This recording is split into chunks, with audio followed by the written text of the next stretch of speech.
Sir vocational teachers जो है वो धरने पे हैं और अनिश्चितकालीन हड़ताल पर चले गए हैं और वो ये कह रहे हैं कि जो सरकार ने आदेश दिए थे कंपनियों को वो सैलरी का एरियर भी नहीं मिला है और दूसरा जो कंपनियां हैं वो शोषण कर रही है कर्मचारियों का। इन कंपनियों को बाहर निकाला जाए और मर्ज किया जाए शिक्षा विभाग या किसी बोर्ड निगम में।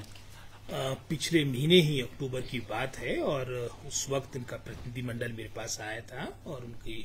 मुख्यतः मांग थी कि हमारी सैलरी में हाई किया जाए, बढ़ोतरी की जाए और उस बात को देखते हुए हमने लगभग 2000 के आसपास की उसमें हाइक की थी और एरिया से संबंधित भी, क्योंकि वर्तमान में 17 हमारी कंपनीज है जिनके माध्यम से लगभग कोई 2-2.5 हजार हमारे वोकेशनल ट्रेनर्स पूरे हिमाचल प्रदेश में लगे हैं। वो 17 में से 16 कंपनीज ने अपना एरियर समय पर दे दिया था। एक कंपनी जो मुझे बताया गया है उसने, मैं समझता हूँ, वो समय पर अपना एरियर नहीं दिया है और उससे संबंधित हमारे विभाग ने, समग्र शिक्षा के डायरेक्टर ने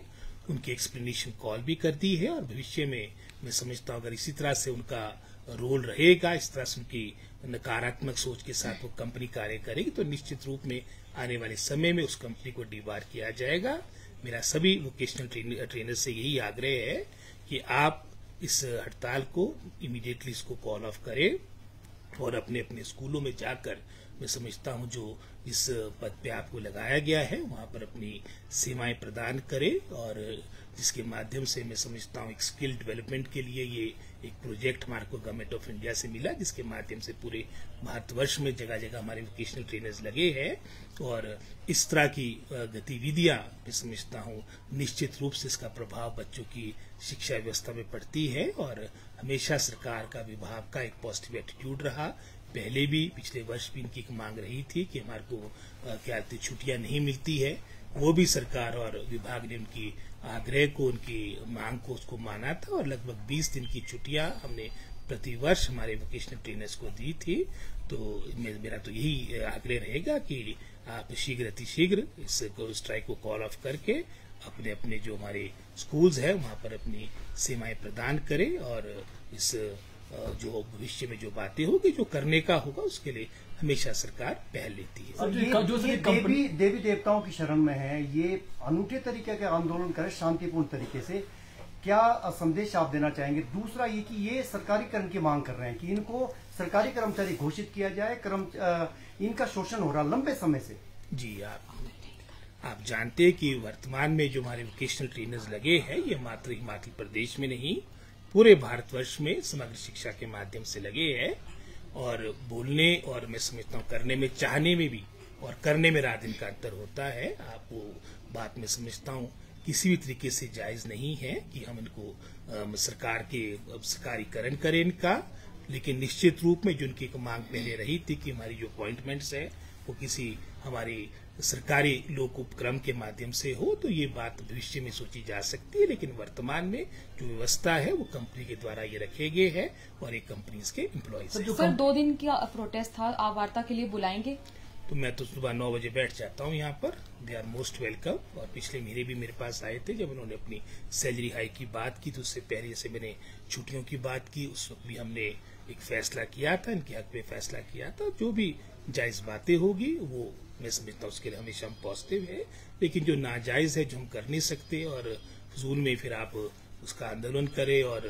बच्चों की शिक्षा प्रभावित हो, वो भी बिल्कुल गलत है। सर जो कंपनियां पहला मौका नहीं है, कंपनियां सैलरी भी डिले करती है, बड़े परेशान है अध्यापक और अभी ये कह रहे हैं कि इन कंपनियों को बाहर किया जाए, कुछ ऐसा प्रावधान करेंगे इन फ्यूचर? हाँ, इनको बाहर ये किया मैंने जाए? पहले भी कह दिया, जैसे एक कंपनी का उदाहरण मैंने आपके साथ साझा किया कि 17 में से एक कंपनी थी, उसके खिलाफ विभाग सख्त कार्रवाई करेगा और भविष्य में इस तरह की मैं समझता हूँ कमी ना रहे, टाइमली इनको सैलरी मिले, ये सुनिश्चित किया जाएगा। सर सैकड़ों शिक्षक प्रतिनियुक्ति पर गए हैं बाहरी राज्यों में, आपने पहले भी कहा था कि इनको जो है वो वापसी लाया जाएगा, कुछ अभी लौट नहीं रहे, क्या कार्रवाई करेंगे? और कुछ लोग लौट भी गए हैं, आपने ये भी निर्देशित में जारी की? हाँ, काफी लौट भी गए हैं, कुछ रहे हैं, अब कुछ तो रह ही जाते हैं, तो आपको पता है, लेकिन उसके लिए भी हम प्रयास कर रहे हैं और पिछले कल परसों फिर से इससे संबंधित विभाग ने दिशा निर्देश जारी किया। सर एक वीडियो वायरल हुआ है चंबा जिला का, भरमौर का वीडियो है, जहां पर बाहर पशु है, अंदर बच्चे पढ़ रहे हैं और आप कह रहे हैं कि हम एक क्वालिटी शिक्षा देना चाह रहे हैं। तो ये जो तस्वीरें वायरल हुई है, आपके ही संज्ञान में ये मामला आपके संज्ञान में? ये मैंने भी पढ़ा है, शायद अमर उजाला में खबर लगी है और ये पिछले कल से ये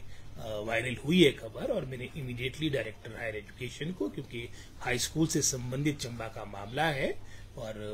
ये स्कूल भी आपका लगभग कोई 35-40 साल पुराना है, मैंने पूरी विभागीय रिपोर्ट उसमें मांगी है और इसमें जो धन की आवश्यकता होगी ताकि वहां पर प्रॉपर बिल्डिंग बने वो विभाग सुनिश्चित करेगा। लेकिन अवश्य ये बात बहुत दुर्भाग्यपूर्ण है कि प्रॉपर बिल्डिंग हमारे पास हाई स्कूल की वहां पर नहीं थी, और ये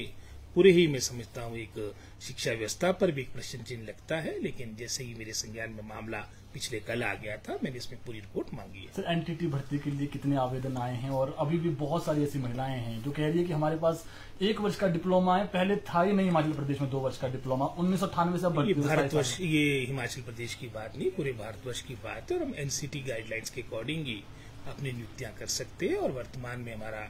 HPSC-DC के द्वारा ही ये मैं समझता नियुक्तियां होगी।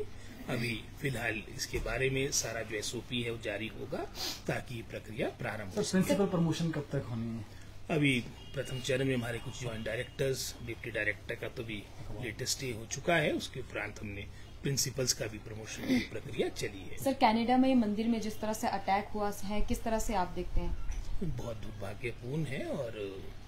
ज्यादा इसकी डिटेल्स मेरे पास है भी नहीं, लेकिन इस तरह की घटना चाहे मंदिर हो, चाहे मस्जिद हो, चाहे गुरुद्वारा हो, चाहे चर्च हो, कहीं पर भी इस तरह की बात नहीं होनी चाहिए। और ये मैं समझता हूँ ये कहीं ना कहीं जैसे कट्टरवाद की बात आती है, ये उन्हीं बातों का प्रतीक है, और हमेशा कट्टरवाद इस तरह की घटनाओं को आगे लाता है जिसका नुकसान पूरी सोसाइटी को। सर, भाजपा के प्रदेश अध्यक्ष और नेता प्रतिपक्ष जयराम ठाकुर कह रहे हैं कि जो कांग्रेस ये कह रही है कि 2 साल में 5 गारंटियां पूरी कर ली है, जमीनी स्तर पर ऐसा कुछ नहीं है और जनता को जो है वो भ्रामक सूचनाएं दी जा रही है, ये कह रहे हैं।